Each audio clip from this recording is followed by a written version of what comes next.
पहले 8 कार्यक्रम जयपुर शहर के अलग अलग स्थानों पर हो चुके हैं।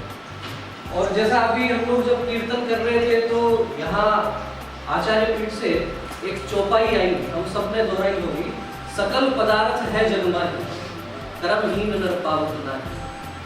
वास्तव में माँ गायत्री चलकर यहाँ आई है और जो सौभाग्यशाली है वे ही लोग इस अच्छे काम में सहभागी बन पाते हैं। ये जो पंच महाभूत हैं, वैसे भूमि, जैसे गगन, वैसे वायु, ऐसे अग्नि, वैसे नीर, ये पंच महाभूत, इनसे मिलकर ही हमारा शरीर बना है, इनसे मिलकर ही ये पूरी सृष्टि बनी है। उस प्रकृति की, उस भगवान की पूरी जानकारी यदि हमारे को है तो वास्तव में ये पर्यावरण भी ठीक रहेगा और हम जो बात कहते हैं सर्वे भवन्तु सुखिनः सर्वे सन्तु निरामया, उस विचार को भी हम जन जन तक पहुंचाने में सफल होंगे। कि हम जयपुर शहर की अलग अलग कॉलोनियों में, अलग अलग बस्तियों में जाएंगे, वहाँ चाहे हमारे को 5 व्यक्ति मिले, चाहे हमारे को 500 मिले, चाहे 5000 मिले, जितने लोग जाएंगे पूज्य गुरुदेव का जैसा आशीर्वाद होगा, जैसे उनकी कृपा होगी, उस प्रकार से कार्यक्रम होगा। और हम थोड़ा सा ये विषय पर्यावरण का रखेंगे। जैसे गायत्री परिवार विचार क्रांति का काम करता है, वैसे गोमय परिवार भी पर्यावरण के प्रति हम सब लोग सजग हों। और 4 पंक्तियां मेरे को याद आ रही हैं कि गंगा की रवानी बदलेगी। ज्यादा निराश होने की आवश्यकता नहीं, कितनी विकट परिस्थितियां, सब ठीक होगा। कैसे होगा? गंगा की रवानी बदलेगी, सतलज का मुहाना बदलेगा, तो खुद तो बदले बंदे ये जमाना अपने आप बदलेगा। ये चीजें आगे बढ़ेंगी। गोमय परिवार ने ये विचार किया कि हर बस्ती में जाएंगे, आप में से कुछ लोग साथ आएंगे तो अगले कार्यक्रम को और अच्छा करेंगे, वहाँ कुछ और नए लोग साथ में आएंगे और अच्छा करेंगे। और इसके साथ ही अब हम जो ये हवन कर रहे हैं, ये देसी गाय के गोबर से बना हुआ गोकाष्ठ है। इसके माध्यम से भी हम पर्यावरण की कैसे सेवा कर सकते हैं, इस विषय को आगे बढ़ाने के लिए मैं आमंत्रित करूंगा गोमय परिवार के संस्थापक डॉक्टर सीताराम जी गुप्ता से, एक अद्भुत व्यक्तित्व जिन्होंने वास्तव में बहुत बड़ा विचार किया और ये संकल्प लिया कि पूरे जयपुर में ये गोमय की एक श्रृंखला हम प्रारंभ करेंगे और इसके माध्यम से पर्यावरण का काम करेंगे। आप सभी ने बताया अभी भगवान क्या है और भगवान को कैसे हम मान सकते हैं। अभी थोड़ी सी विडंबना है कि हम भगवान को मानते तो हैं लेकिन भगवान की नहीं मानते। अंतर समझ पा रहे हैं दोनों चीजों में? भगवान को मानते हैं लेकिन भगवान की नहीं मानते। उदाहरण में ले लूं कि कृष्ण भगवान को तो मानते हैं लेकिन कृष्ण भगवान की क्या नहीं मानते। कृष्ण भगवान ने गोचारण किया नंगे पैर। बचपन में जब 6 वर्ष के थे पहली बार गोचारण करने गए तो माँ ने उनको पनैया पहनाई। पनैया जानते हैं? ज्योतियां, शुद्ध हिंदी में पनैया कहते हैं उनको। वो पहनाई तो भगवान ने उसको और मना कर दिया कि या तो मेरी तमाम गौ माताओं को पनैया पहनाइए, वरना मेरी गौ माता यदि नंगे पैर गोचारण करने जाती है तो ये तो संभव ही नहीं है कि मैं पैरों में जूतियां पहन के जाऊं। और आपको शायद ये जानकारी हो कि जब तक उन्होंने गोचारण किया कभी पैरों में जूतियां नहीं पहनी। मैं अपनी बात आगे बढ़ाऊं उससे पहले एक कहानी के माध्यम से आपसे बात करना चाहूंगा कि कैसे ईश्वर माध्यम बनकर के आपके पास आ सकता है और कैसे आपके जीवन को परिवर्तित कर सकता है, बशर्ते आपको उसको मानने के साथ उसकी मानने की भी आदत पटकनी चाहिए। एक पति पत्नी थे, बहुत बड़े धर्मज्ञ थे, भगवान के परम भक्त थे और उन्होंने कहीं से सुना हुआ था कि जब भी आपदा आती है भगवान बचाने आते हैं। हमने भी सुना ही होगा ऐसा, जब भी तकलीफ आ जाती है और प्रभु रक्षा करने आते हैं। देवयोग से उस गांव में एक बार बाढ़ आ गई और बाढ़ भी इतनी विकट आई कि चारों तरफ पानी पानी हो गया। अब जैसे जैसे बाढ़ का पानी ऊपर बढ़ने लगा वो पहली मंजिल पर, अब जैसे जैसे पानी बढ़ा उन्होंने देखा थोड़ी देर बाद नाव लेकर के सेना के लोगों को बचाने के लिए आए। तो उन्होंने कहा भैया चलो इसमें बैठो। चलो, बोले नहीं हमको तो भगवान ही बचाने आएंगे। क्या कहा उन्होंने? हमको तो भगवान ही बचाने आएंगे। वो नाव वाले चले गए, थोड़ा थोड़ा पानी और ऊपर उठा, अब की बार वो दूसरी मंजिल पर चले गए और इस बार हेलीकॉप्टर से फिर सेना के लोग आए। फिर उन्होंने कहा भैया यहाँ से निकल लो। बोले नहीं नहीं हम तो भगवान के प्यारे हैं, भगवान ही बचाने आएंगे। उन्होंने कहा भगवान आए नहीं आए भैया इसमें बैठ जाओ, वरना भगवान के प्यारे भगवान को प्यारे हो जाओगे। और कमोबेश यही हुआ। थोड़ी देर बाद पानी और ऊपर उठा, वो जलमग्न हुए, भगवान के प्यारे थे, भगवान को प्यारे हो गए। ऊपर जब गए तो भगवान के सामने खड़े हुए तो बड़े अकड़ करके टेढ़े टेढ़े खड़े हुए, नाराज हो जाते हैं ना, अपना व्यक्ति अपनी बात नहीं मानता तो बहुत अच्छी नाराज हो जाते हैं। प्रभु ने देखा, मंद मंद मुस्कुराए और उनसे पूछा, भाई नाराज क्यों? बोले भगवान आप झूठे हो कि नादान एक बार नहीं 2-2 बार बचाने आया था। पहली बार आया नाव लेके आया, तूने मुझे वापस भेज दिया। अगली बार आया हेलीकॉप्टर लेकर के आया, तूने मुझे वापस भेज। जरूरी नहीं है कि तू मुझे जिस रूप में जानता है मैं उसी रूप में आऊं, किसी भी माध्यम के रूप से आ सकता हूं। आवश्यकता सिर्फ पहचानने की होती है, वो चाहे गायत्री परिवार हो, चाहे गोमय परिवार हो, ईश्वर के रूप में ही हमारे मध्य में आए हैं। आवश्यकता हमें उन्हें पहचानने की होती है और उस रूप को यदि हमने पहचान करके और उनके अनुगामी बन गए तो निश्चित तौर पे हमको डायरेक्ट भगवान को प्यारे होने की आवश्यकता नहीं पड़ेगी। गोशालाओं से मैं लगभग 2008-9 से मैं प्रत्येक स्कूल में जुड़ा हुआ हूँ और वहाँ भी समस्या क्या है कि गोबरों के ढेर लगे हुए हैं। चेतना से उस एग्रीकल्चर वेस्ट को लिया, देशी गौ माता के गोबर को लिया, उसमें कुछ हवन सामग्री मिलाई और एक ऐसी लकड़ी का विकल्प तैयार कर दिया कि सेकंड लेयर में जहां लकड़ियां नहीं मिलने की वजह से 2000 से ज्यादा शवों को गंगा में बहा दिया था। और चांदपुर और आदर्श नगर जो जयपुर के सबसे बड़े मोक्ष धाम है, वहां शवों की कतारें लगी थी। जीते जी तो हम लाइन में रहते ही हैं, मरने के बाद भी कतारें लगी। टोकन दिए गए थे कि आपका नंबर जब आएगा तब अंतिम संस्कार किया जाएगा, क्योंकि लकड़ियां उपलब्ध नहीं थी। और जयपुर में शायद आपको जानकारी नहीं हो, अंतिम संस्कार की लकड़ियां 7 जिले दूर से आती है। यहाँ जयपुर में तो लकड़ियां काट ही नहीं पाते हैं और उन दिनों तो चोरी छिपे रातों में भी पेड़ काटे गए, जैसे तैसे दाह संस्कार किए गए।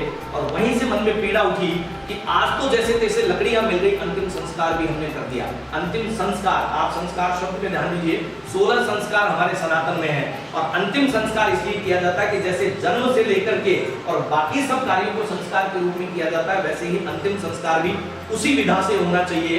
मुझे कहते हुए बहुत पीड़ा है कि कोरोना काल में अपने लोगों के 4 कंधे भी नसीब नहीं हुए बहुत लोगों को, और अंतिम संस्कार भी कईयों का तो इस आनंद फानंद में कर दिया गया, शायद उनका जन्म लेना ही और निष्फल हो गया। उन सब पीड़ाओं को महसूस करते हुए और इस लकड़ी का निर्माण किया और उससे 250 से ज्यादा अंतिम संस्कार पिछले दिनों हमने जयपुर में करवाए।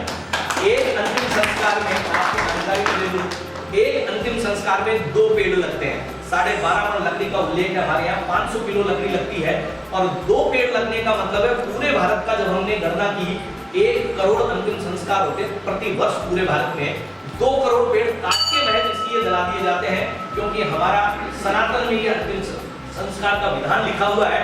ये आपको जानकारी दे दूं, मृत्यु के पश्चात अग्निदाह तो लिखा है, लेकिन लकड़ियों से हो ये कहीं नहीं लिखा हुआ। वो अलग बात थी कि पहले वन जंगल खूब थे, लकड़ियां बहुत थी, लोग कम थे। अब पेड़ और जंगल तो बहुत कम रह गए, लोग बहुत बढ़ गए, उसका विकल्प आना बहुत जरूरी था। और आपको ये मुझे बताते हुए प्रसन्नता है, भारत सरकार ने हमने इसको अप्लाई किया फाइल को, भारत सरकार से इसको मान्यता मिली।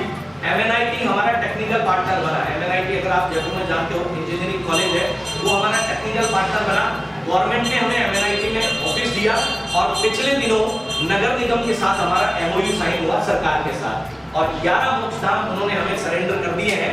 उन मोक्ष धामों का कमरे बनने जा रहे हैं और ये लकड़ी और बाकी सब सामग्री वहां मिलेगी। और ये भी मुझे आपको बताते हुए प्रसन्नता है, वहां एक बोर्ड लगाने हम जा रहे हैं जहां लिख दिया जाएगा कि कीमत तो इनकी ये है, यदि आप कैपेबल हैं तो इसका भुगतान कर दें, यदि सक्षम नहीं है तो भी हमारी ओर से भेंट, लेकिन अब पेड़ों की लकड़ियां जलानी बंद करें। क्योंकि ये भी मुझे पीड़ा इसलिए हुई, कोरोना काल में जब हमने शमशानों का सर्वे किया तो पता चला 50-50 हजार रुपए भी अंतिम संस्कार के लिए ले लिए गए। वो भी बहुत गंदा व्यापार बनाया गया और मैंने मन में ये प्रण लिया कि इस गंदे व्यापार को बंद करना है। मुझे आपको ये बताते हुए बहुत प्रसन्नता है कि सरकार ने महज 3 महीने में हमारी फाइल क्लियर कर दी, वरना वहाँ कई बार वर्षों पड़ी रहती है, कोई ध्यान नहीं देता। तो पहली चीज तो ये कि पेड़ प्रत्यक्ष तौर पे कैसे बचें। वृक्षारोपण आज तक बहुत हो चुका, हमने नया बीड़ा उठाया कि वृक्ष रक्षण का अभियान हम चलाएं। जितने पेड़ लगे हुए यदि उनको भी हमने बचा लिया तो पीढ़ियों की ऑक्सीजन हम लोग बचा जाएंगे। और वो वृक्ष यदि बचे तो न केवल जयपुर का, न केवल राजस्थान का, न केवल भारत का, पूरे वैश्विक स्तर पर हम लोग पर्यावरण संरक्षण का हेतु सिद्ध कर पाएंगे। क्योंकि हवा जब शुद्ध होगी ना, तो वो ये नहीं देखती कि मैं भारत के लिए चलूंगी, कि मैं पाकिस्तान के लिए चलूंगी, मैं अमेरिका के लिए चलूंगी। शुद्ध पर्यावरण सबको चाहिए, शुद्ध हवा सबको चाहिए। आपको ये जानकर के आश्चर्य होगा, स्वस्थ जीने के लिए 21% ऑक्सीजन की आवश्यकता होती है पूरे वातावरण में। और पीड़ादायक स्थिति है भारत में, कोई हिमालय की तराई में गिने चुने क्षेत्र होंगे जहां पे 21% ऑक्सीजन होगी, वरना पूरे भारत में किसी भी शहर में, जयपुर जैसी जगह पे 16 से 17% ऑक्सीजन रह चुकी है, 4% प्रदूषित हो चुकी है।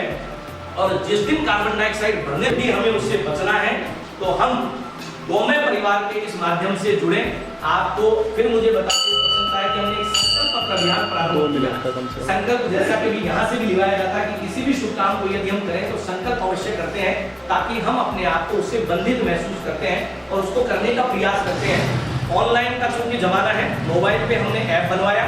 मोबाइल पे कभी भी आप बैठे तो प्ले स्टोर पर जाकर गौमाया के नाम से, GAUMAAY, गौमाया, गौमाया शब्द इसलिए लिया क्योंकि गौ का अर्थ, एक अर्थ पृथ्वी भी होता है और गौ का अर्थ गाय भी है।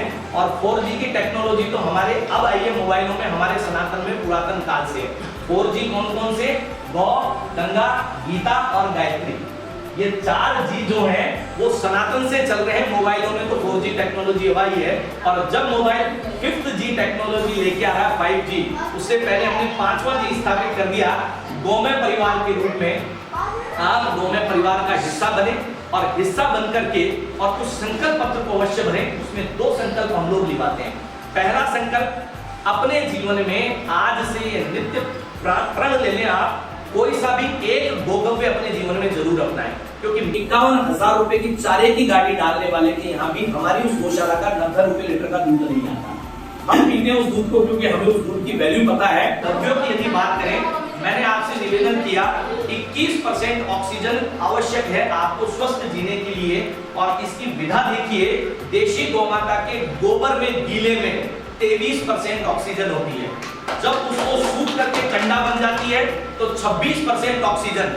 जब इसको जला करके और राख बना दिया जाता है 46% ऑक्सीजन। और जब विशेष विधि से जला करके भस्म बना दी जाती है 60% ऑक्सीजन होती है। और मुझे बाद में समझ में आया कि क्यों यज्ञ की राख को खाने के लिए भी दिया जाता था, क्योंकि उस विधा से ऑक्सीजन आपके शरीर में पहुंचती है। तो ये द्रव्यों का बहुत अनूठा विज्ञान है।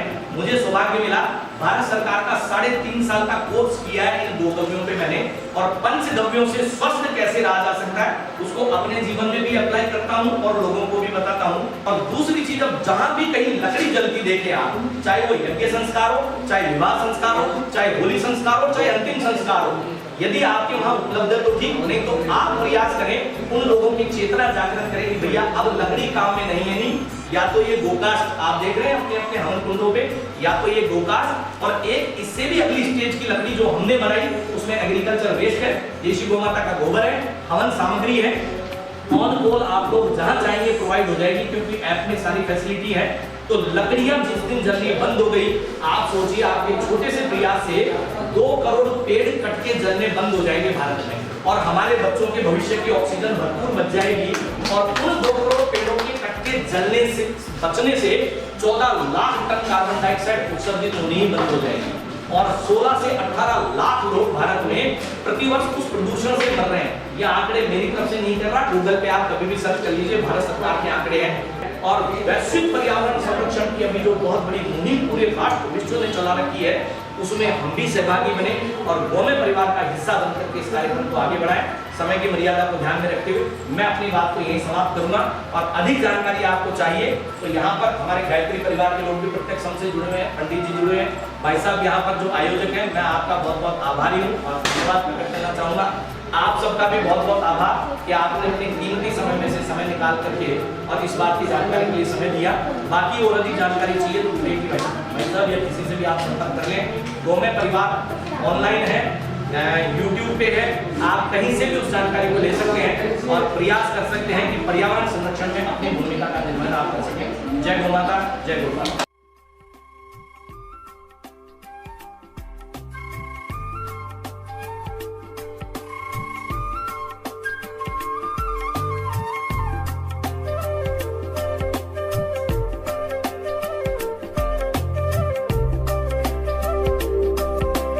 राम